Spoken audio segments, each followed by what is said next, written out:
Welcome all to your first real lecture for Comms and Film 121 Media Aesthetics. The name of our lecture today is Introduction to Aesthetics and Context, and I see no good reason to delay any longer. Let's just jump right in. The first thing we should get out of the way right away is that 600-pound gorilla in the room, the word aesthetics. It is entirely possible that you have enrolled in a class called Media Aesthetics without any real clue what the word aesthetics means. That's cool, I promise. If that's the case, do not stress out. I'll even do you one better. I enrolled in graduate school for my master's in a program called Rhetoric and Communication, and I really didn't know what the word rhetoric meant. And it's not like I'm dumb, and it's not like I went to bad schools, but I just hadn't been put in a position to need to know what that word meant. And I imagine the same might be true for you. So don't you worry. We're going to take care of it, and I'll make sure that I define and operationalize the term for you so you don't have to feel awkward at all, like I did when I didn't know what rhetoric meant. So one of my favorite movies of all time is Ferris Bueller's Day Off. If you haven't seen it, consider it homework. It's a masterpiece.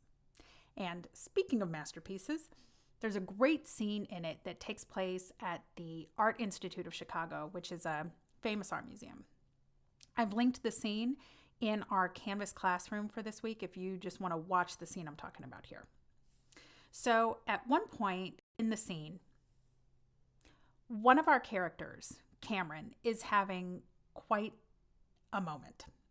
He's looking at this one painting, a Seurat, and we go back and forth between Cameron and the painting, getting closer and closer each time until we're in an extreme close-up of Cameron's eyes and the little points of paint on the canvas.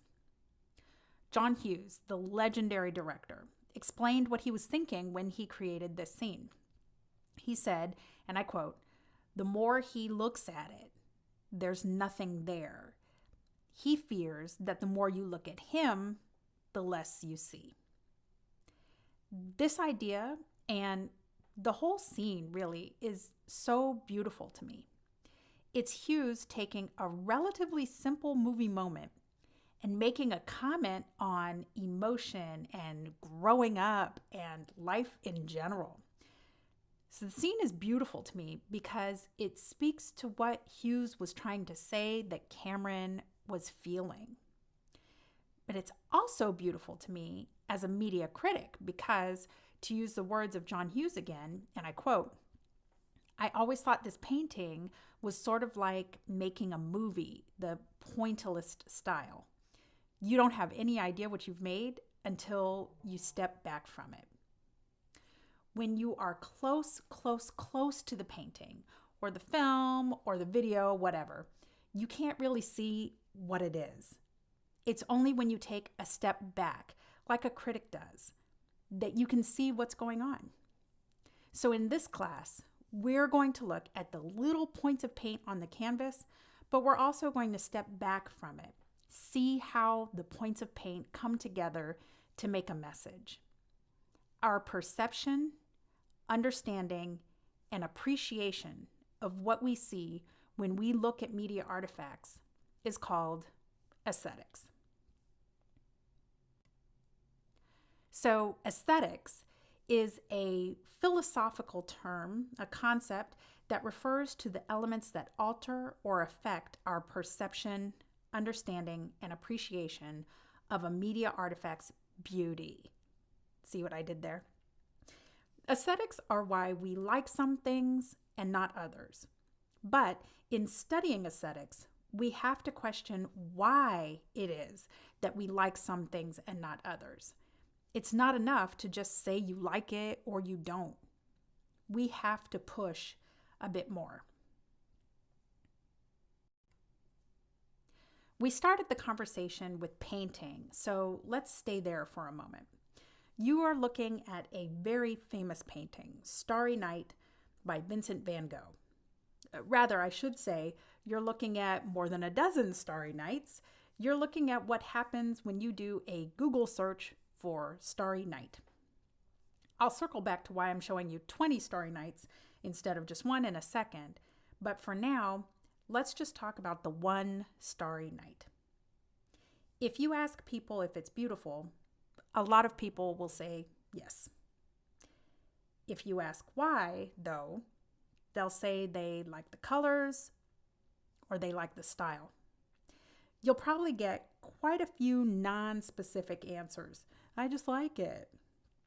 The truth is, people think they think it's beautiful because they're supposed to think it's beautiful. It's famous, and it wouldn't be famous if it wasn't beautiful, right? And you love the emperor's fancy outfit, even though the emperor is butt naked. It's great if you really do think this painting is beautiful, but it's even better if you can put your finger on why. Then ask yourself, of the 20 paintings on the screen, which one do you like the best? Why? Is it maybe more beautiful on a canvas, or will a poster reproduction of it do? Why? Let's switch medium for a second. Behold the statue called Winged Victory, also known as Nike of Samothrace. Of all the possible images of this very famous sculpture, I love this one the most because it gives you a good idea of its size and grandeur. This image is at the Louvre Museum in Paris, France, and I'm lucky enough to say that I've seen Nike here in person, not just on my feet. She's wonderful, but why, right?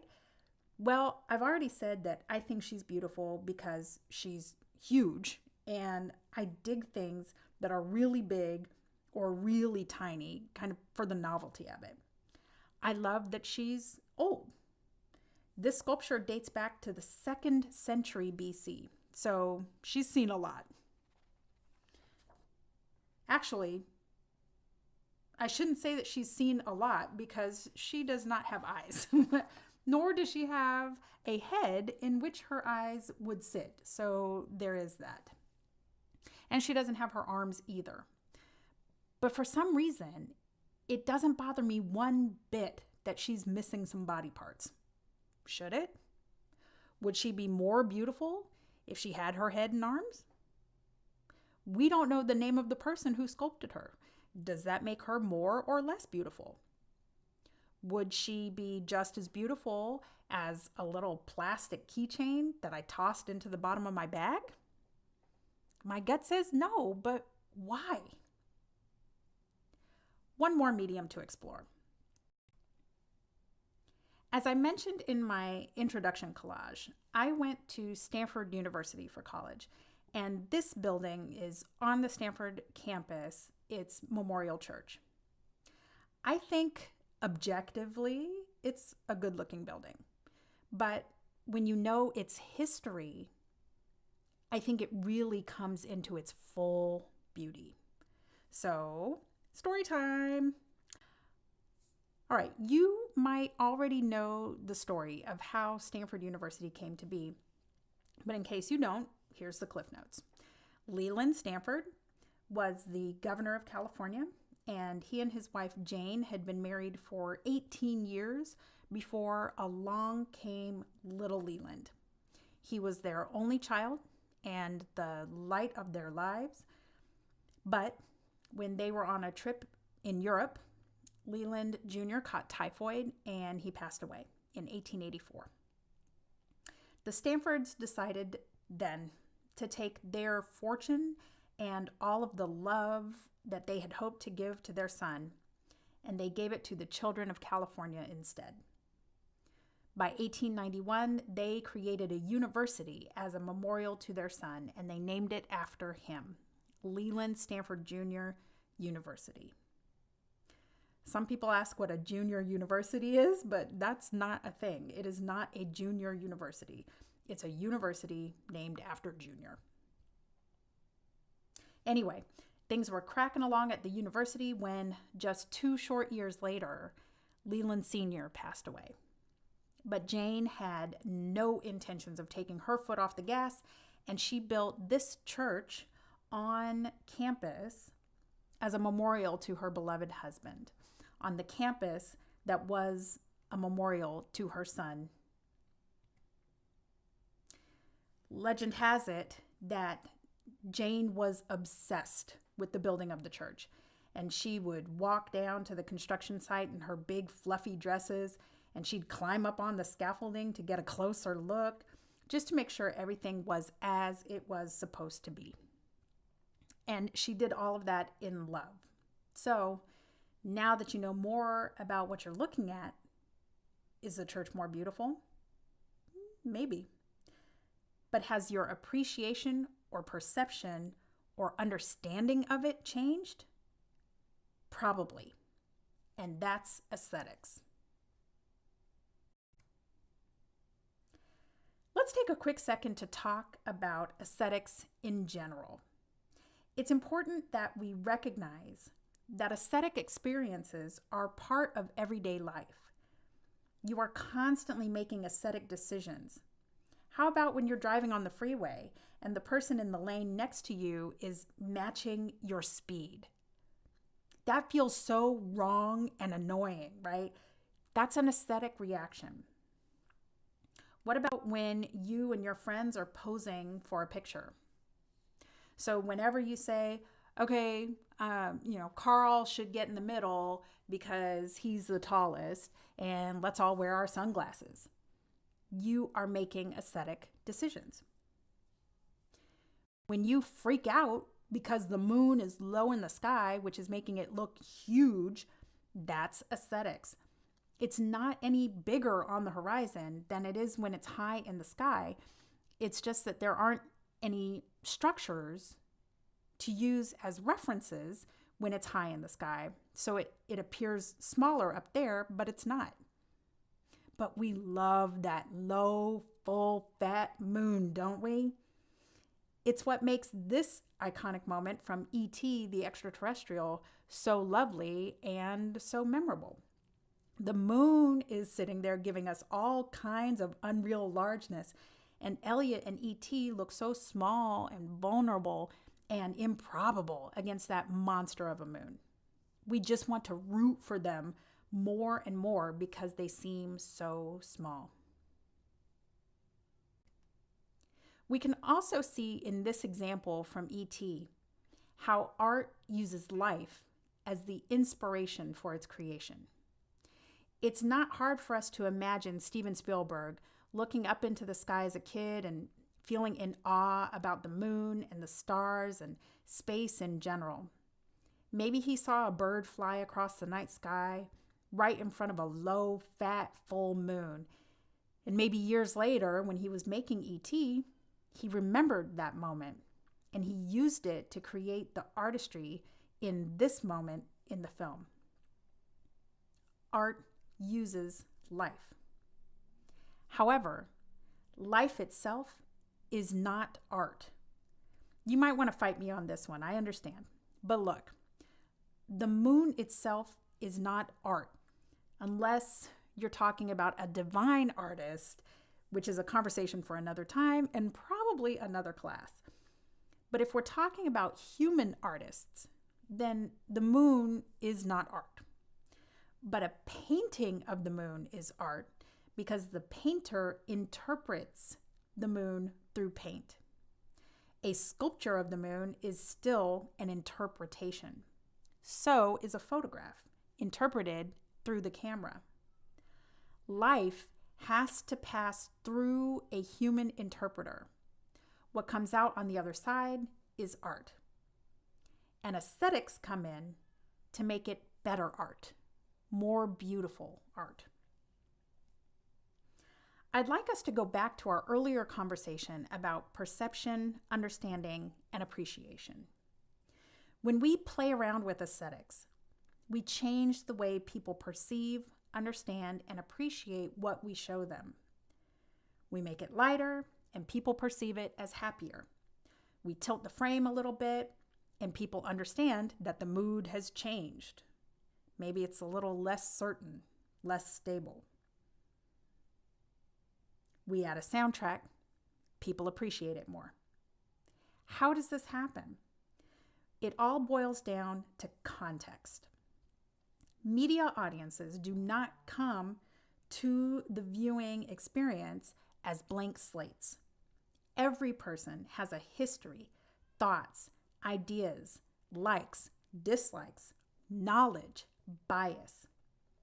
And everyone brings all that baggage with them when it's time to watch and or listen. So for me, E.T. is beautiful, but it's not just because Spielberg is a genius. It's also because I remember watching this movie in theaters as a kid. And now you know roughly how old I am, so what? I remember experiencing it with the wonder of a child, and I can't shake that off when I watch the movie now as an adult.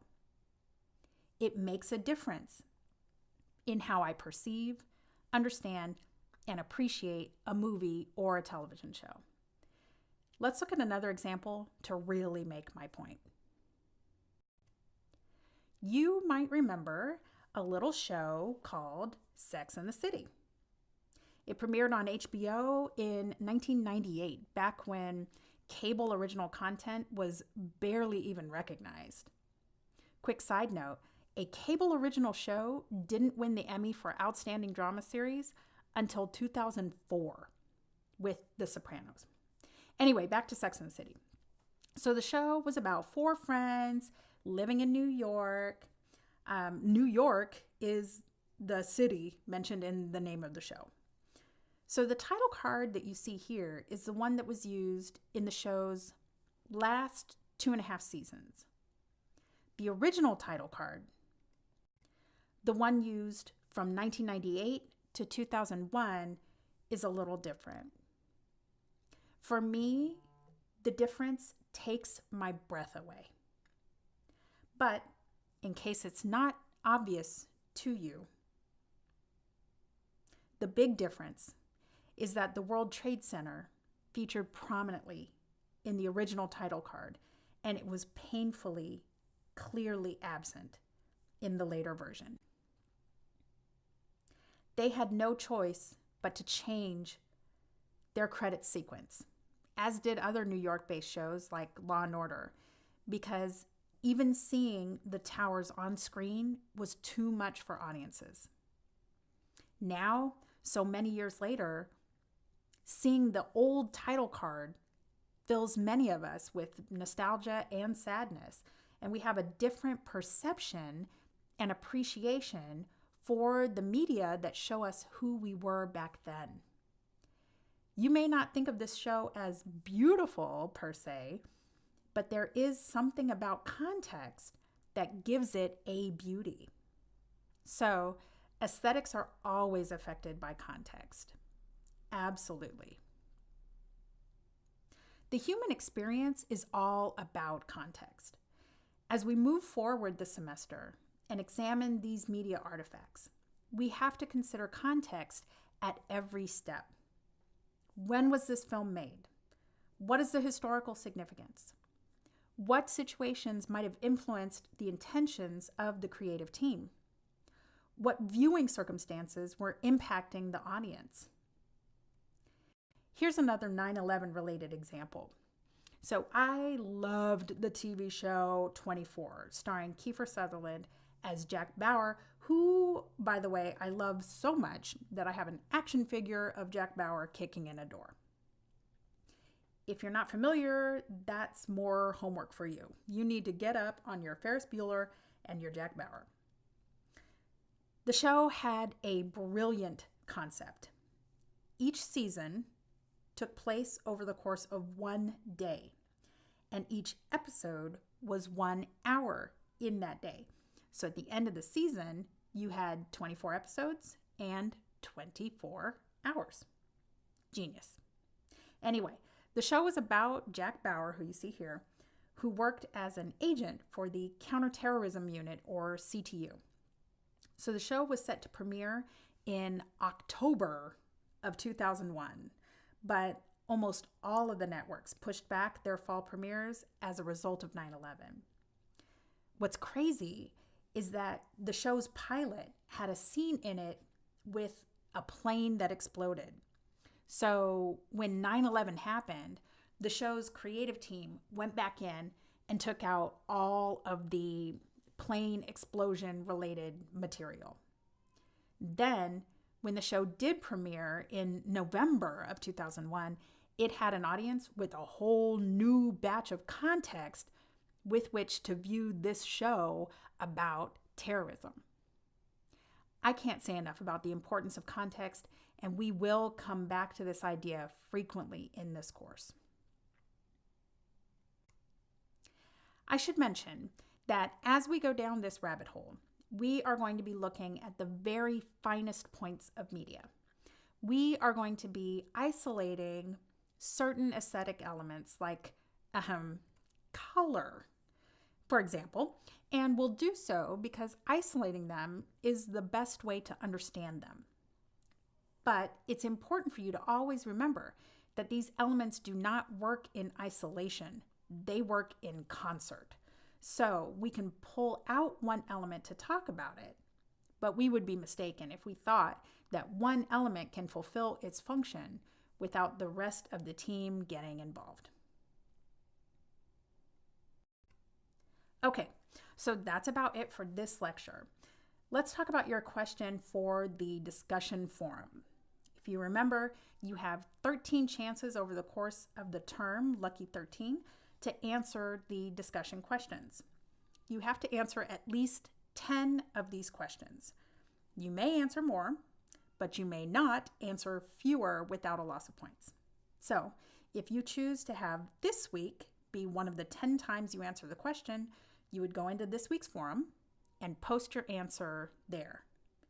Then you should interact with at least 2 of your peers. You should also respond to people who ask you questions about your initial post. If you choose to skip this week, that's fine, but it might be good strategy to leave the ones you can skip for the end of the term when you will likely have other stuff going on. I'm just saying. Okay, are you ready for your question? Here it is. I would like for you to choose a media artifact, whether it's a film or a TV show or a video game or a music video or whatever, and then tell us about how your personal context changed the way you experienced that artifact. Here's an example for me. One of my favorite shows of the past few years is This Is Us. It doesn't hurt that I went to college with Sterling K. Brown, who stars on the show, but I would like it even if Sterling was not the homie. Anyway, the show had a storyline about one of the characters being pregnant. And spoiler alert, I found out somewhat accidentally that the story does not end happily. I was pregnant at the time, and it was a high-risk pregnancy. So I decided to just put the whole show on pause until my daughter was here in the world safely. And she is. But I have not been able to go back to the show. I love this show. I don't fully know what's wrong with me, but I always end up watching something else, something terrible, like Love and Hip Hop instead. Anyway, my context completely changed the way that I was able to process that artifact because I knew that my context as a pregnant woman would change the way I understood and perceived and appreciated that content. Okay, so now it's on you. As always, if you have any questions, your first step should be the syllabus because the answer is probably there. Then, if the answer is not there, feel free to contact me, either directly or through Canvas. And don't forget the water cooler if you want to engage about things that are not exactly course related, but maybe course relevant. Okay, that's it for now. Take care.